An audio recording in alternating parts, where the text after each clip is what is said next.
जय श्री कृष्णा। आज तुलसीदास जयंती पर आइए सुनते हैं गोस्वामी तुलसीदास की कहानी।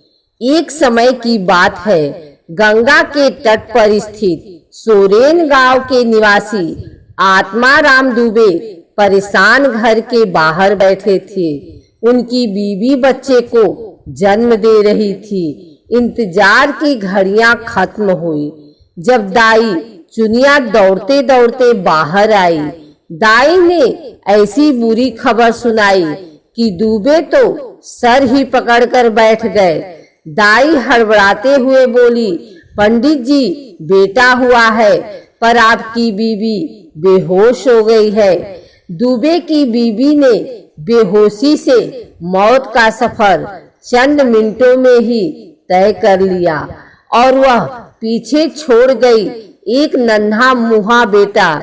इस घटना के बाद एक ज्योतिषी को बुलवाया गया और उसने एक भविष्यवाणी की।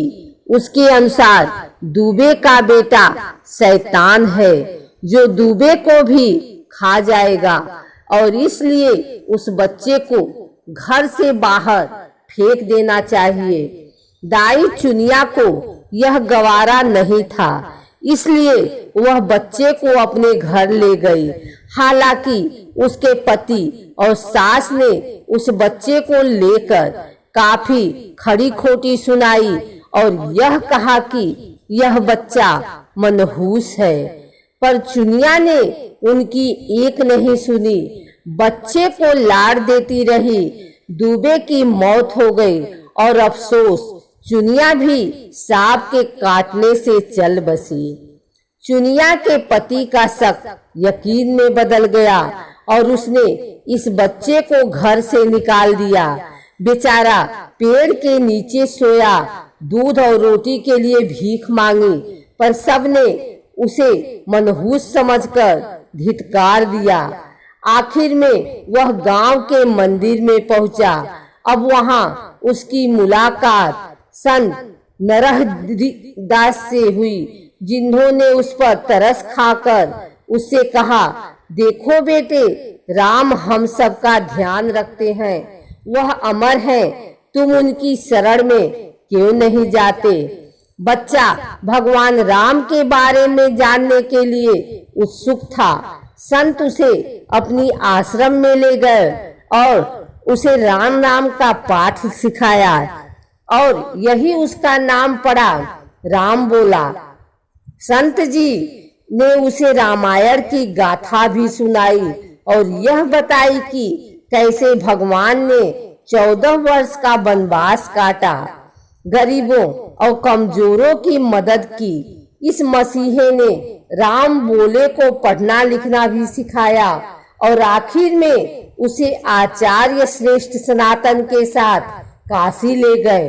वह चाहते थे कि राम बोला इस विद्यमान से आगे की शिक्षा पाए।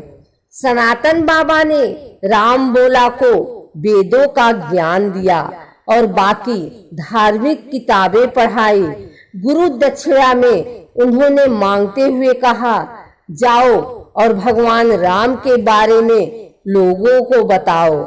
इसके बाद राम बोला अपने गांव सोरेन लौटे और वहां पर राम के नाम का सत्संग करने लगे। लोग बड़ी तादाद में उसके ज्ञान की गंगा में नहाने आते थे। तुलसीदास की चर्चा दूर दूर तक हुई। उसके किस्से सबके कानों में पड़े। असेही बद्री गांव के दीन बंधु पाठक को भी उनके बारे में पता चला। उन्होंने अपने बेटी के लिए इस ज्ञानी को चुना। फिर तुलसीदास के साथ हुई उनकी बेटी रत्नावली की शादी। तुलसीदास रत्नावली से बहुत प्रेम करते थे। एक पल भी उनके बगैर नहीं बिताना पसंद करते थे। यहाँ तक कि रत्नावली की सहेलियां भी इस बात के लिए उनका मजाक उड़ाती थी।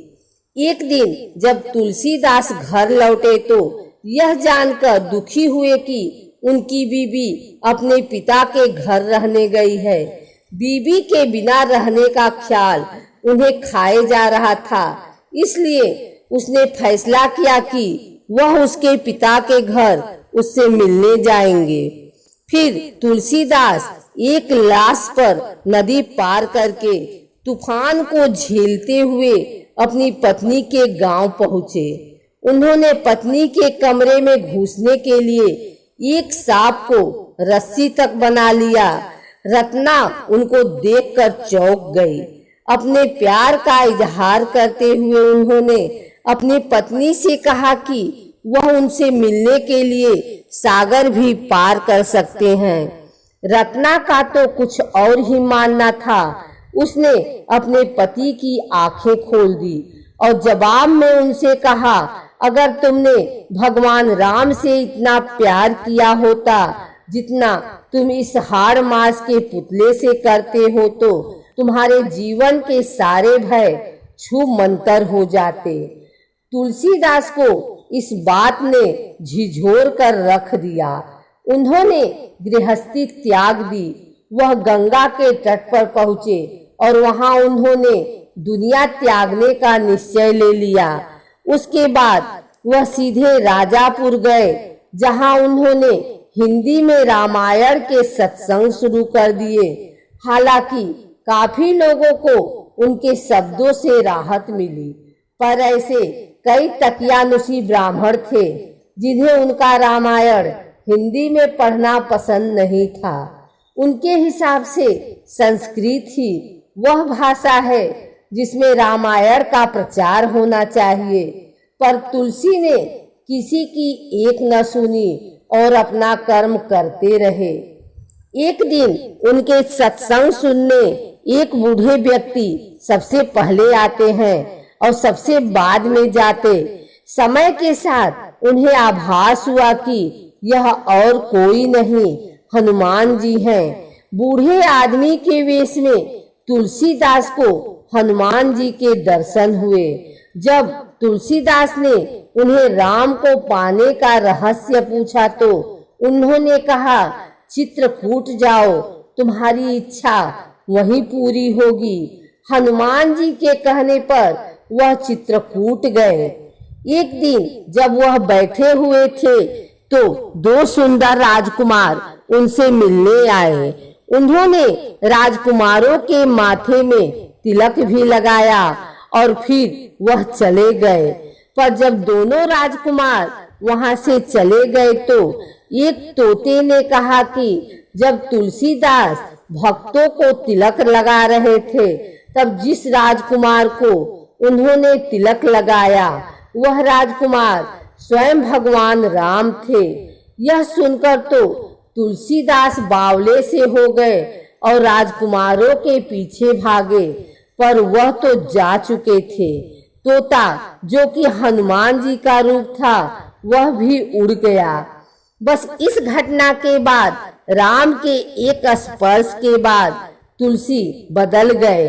उनके भक्तों की संख्या और बढ़ गई और उन्होंने एक तीर्थ पर जाने का फैसला किया।